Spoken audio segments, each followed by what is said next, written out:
We're out here to just kind of rededicate the gravesite again now that we have it restored, and just put a face with the stone.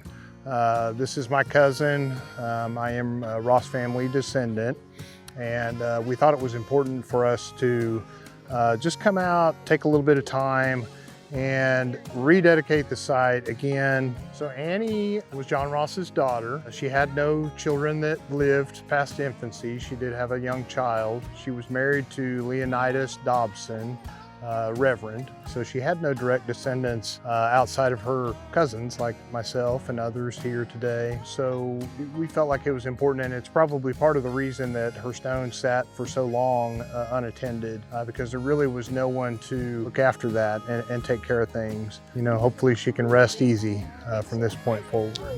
Well, one thing we like to do is we call it ancestor tales.